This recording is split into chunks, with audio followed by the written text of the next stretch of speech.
Maayong hapon, Negros. Ini ang Digicast Negros 10. Ang nagapanguna nga napulog ka mga balita sa isla sa Negros ang amo ni katulong sa inyo. Update ninyo kami via Facebook, YouTube, kag sa KK Channel 11. Kag sumubatian nyo kami live sa FM station nga 91.1 FMR Bacolod. Kagyari ng top 10 nga mga balita sa Negros, subong nga adlaw. 88 ginapatay sa Negros Occidental sa 2022. 66 biktima sa EJK.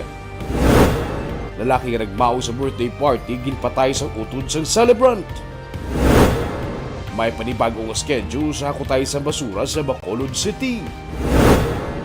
General Manager sa Masiwa, wala ginbaton ang drinking challenge. Kag sa good vibes, lalaki nagalibot para mabulot sa plastic sa karsada. Inatanan sa Digicast Negros 10. Sa number 10,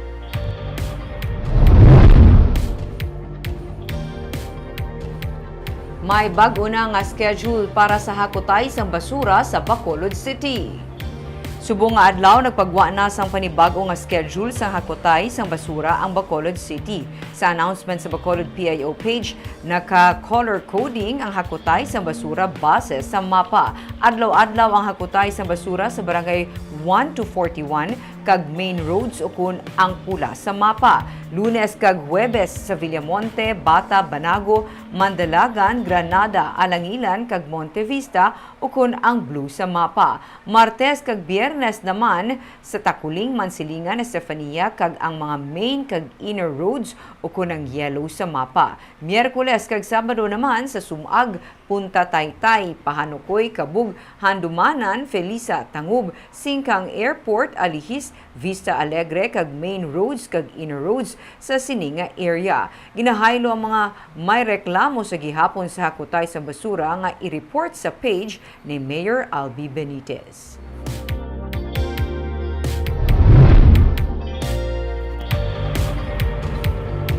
Sa number 9, 26 million pesos nga valor sa Organic Trading Post Shared Service Facility kag talatapan sa TLDC ang gininagurahan kaina sang aga.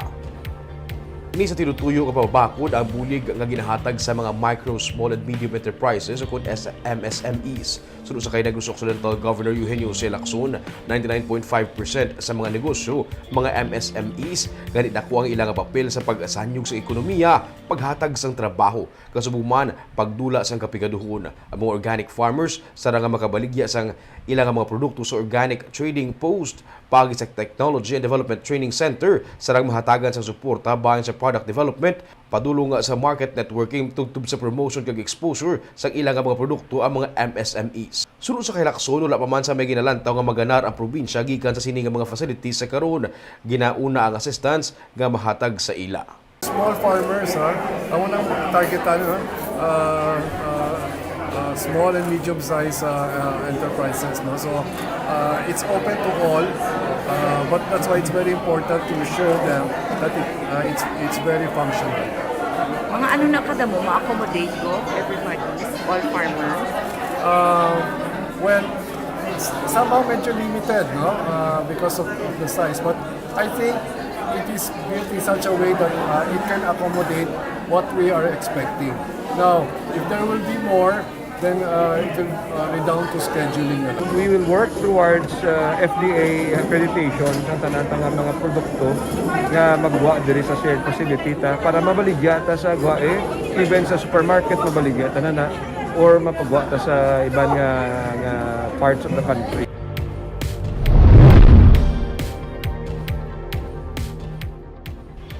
Sa number 8, bago nga pamuno sa 303rd Brigade sa Philippine Army ang ginmanduan nga padayunon ang momentum nga nagalakip sang away kontra sa insureksyon. Bago nga pamuno sa 303rd Brigade karon ang Colonel Orlando Edralin, si General Benedict Arevalo ang pamuno sang 3rd Infantry Division ang nagpamuno sang turnover of command kay nisang aga kag nag-install kay Edralin bilang acting brigade commander. Iya gintalusan si Colonel Michael Samson nga ginapaabot naman ma-assign sa 301st Brigade sa Philippine Army. Suno kay Edralin iya nga tinghuaan nga mapadayon ang mga kadalag-an sang 303rd Brigade. Padayon man siya nga nagapanawagan sa rebelding ining grupo nga magbalik na sa sabak sang gobyerno. Samtang karon nga may pila ka mga pagpamatay sa mga ginakilala sang NPA nga military informants suno kay Arevalo, ginamanduan niya ang mga battalion commanders nga hatagan sang kalubaran ang ini nga mga hitabo. Wala nagakasayuran nga kung naghuyang ang pwersa sang NPA, hindi na sila makapatigayon pa sang kalakasan. Suno kay Arevalo, dapat nga pabakuron sang militar ang ilang operation para manikawan ang kasubong nga mga tikang sang rebelde. Mahina na sila as we observe for the past years. But we will not be complacent. Just calling them weekend, and I am telling the troops that that is just a classification, but it does not mean that they cannot do anything violent against our troops and our people. So we should step up our operations against them and see to it that they will be weakened and some more, and be prevented from conducting atrocities. Sa number 7,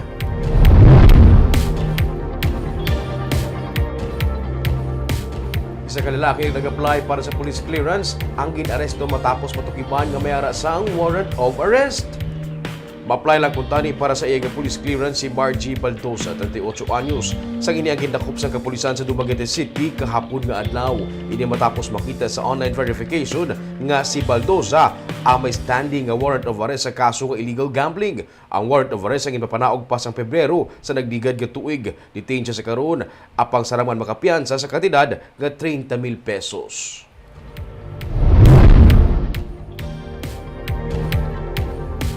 Sa number 6, pagpangagaw sang duta kag involvement sa Army. Ini ang ginasiling sang NPA, rason nila sa pagpatay sa mangunguma sa banwa sang Ilog.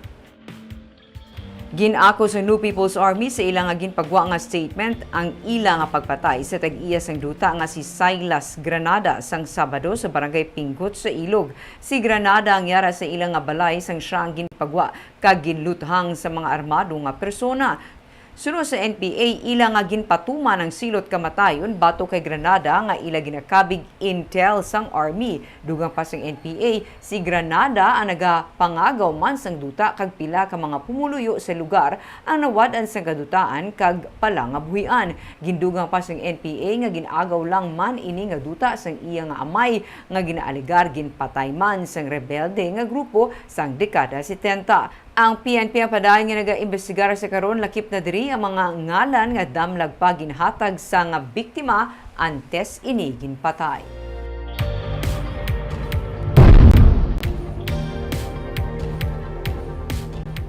So number 5, sa Sipalay City, sa kalalaki nga nagmaoy sa isa ka birthday party, ginpatay sa utod sa birthday celebrant.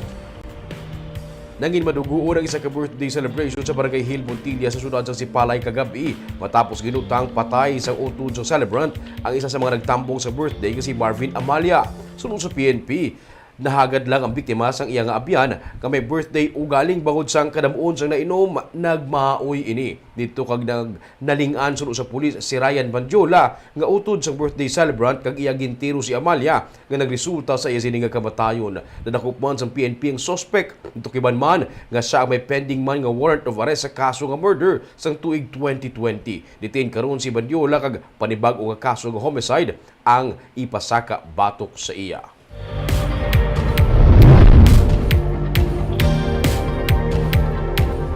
Sa number 4, 3,000 ang ginsaka sa kadamuon sa nga voter applicants matapos ang deadline para sa voters registration. May report si Nico Delfin. Isang person with disability nga si Florentina Argel sa mga nanghingagaw para sa reactivation sa iya voter status sa last days ang voters registration sa Comelec Bacolod sa Robinson's Place Bacolod Kaina. Mataway siya nga nakatapos para sa application. Kabalo ka deadline subong? Oo. Nga do ano ba tsagan nga nakapa-rehistro ka na? Okay na. Tsag nakahingabot na.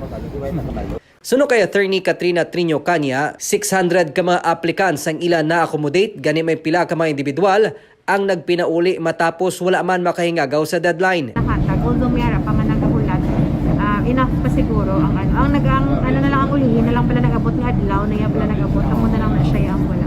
may naghingagaw mga napaslawan magaling Yeah, pero hindi magit siya ano kay may naman nakalaba kay nasang aton nga pila.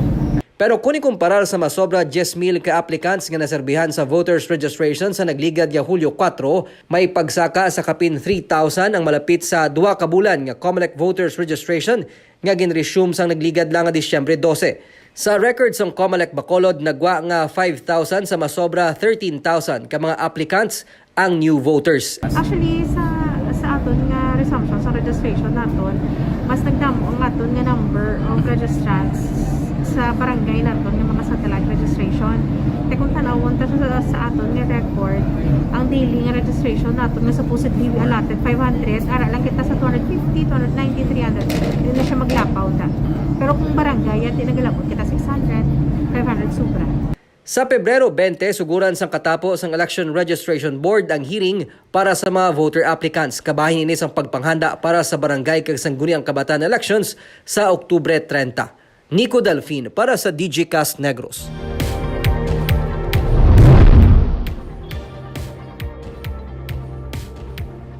Sa number 3, anay maestro ang ginbaton ang nanging desisyon sa ombudsman sa iyang nanging reklamo batok sa duha ka mga opisyal sa barangay Tangub. Anda siyang atubangon ang resback ni Kap.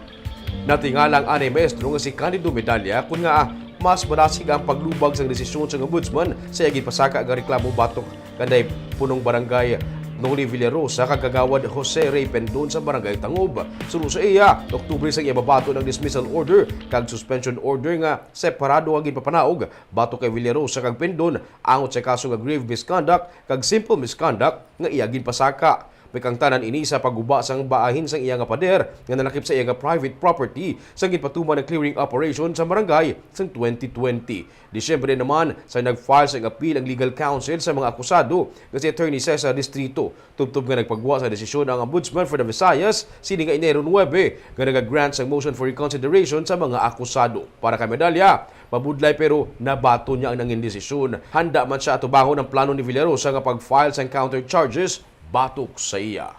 Walang namubon. O, di ma-risback sa kulo. Anong risback niya? Akong ginbuli niya. O ba, di ma-risback na. Bakit ka na sa damages? Porque ano niya na nang damage siya Sa number 2,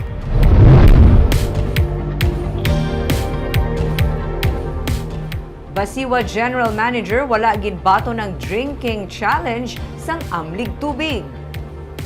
Nagsulong ang katapos ng amlig tubig sa mismo puluyan ni Basiwa General Manager Mona Dia Hardin sa Barangay Felisa para sa drinking challenge kay isang aga. Pero wala nakahalina sa iyang puluyan si Hardin amo nga napaslawan man ang consumer group nga makita ang akto nga pag-inom niya sang tubig halin sa Basiwa. Enero 26 ang nagsulat ang katapos ng amlig tubig kay Hardin para sa drinking challenge nga sa iya mismo balay. Wala ginbaton sa opisyal sa Basiwa ang pagpanghangkat bangod para sa iya tuma na ini ka personal. Ginsiling ni Hardin nga bisan sa sulod sa iya opisina nagainom siya sang tubig halin sa Basiwa kag iya na ini ginpakita sa atubang sadto sang katapo sang consumer group. Luyag sang consumer group nga mapamatud-an mismo sa opisyal sa Basiwa kung pwede mainom ang ilang water supply. Ini makaligad man nga isa sa mga water sources sang Basiwa ang natalupangdan positibo sa cholera sandig sa resulta sang inspection sa City Health Office sang nagligad nga tuig. Bangod sini, ginapanawagan man sang consumer group sa Basiwa Prime Water nga masolusyonan na ang kakulang sang supply kag ang turbid water o kun color iced tea kag kape nga tubig nga masami nagagwa sa gripo sang mga konsumidor. Kaag sa numero 1 sa mga balita, subong nga adlaw.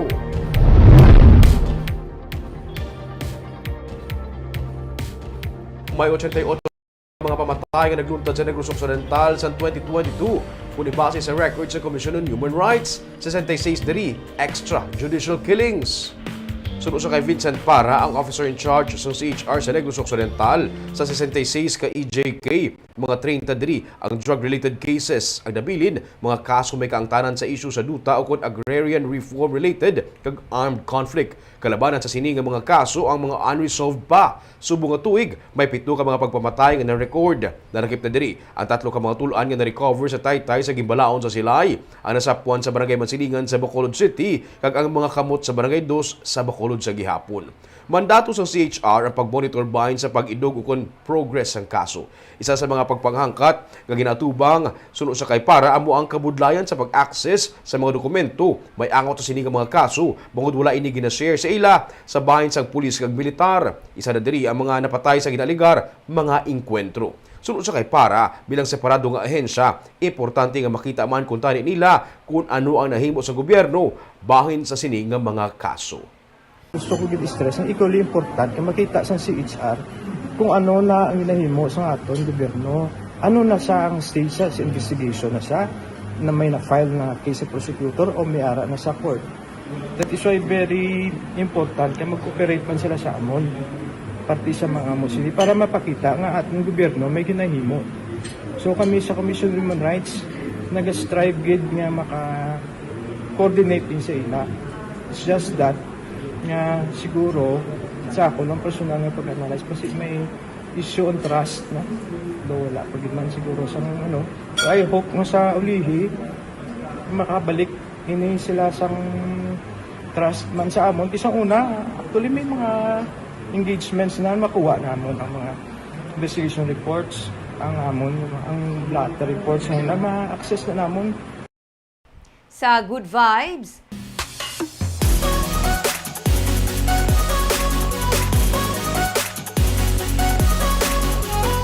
lalaki nagalibot para mamulot sang plastic sa karsada.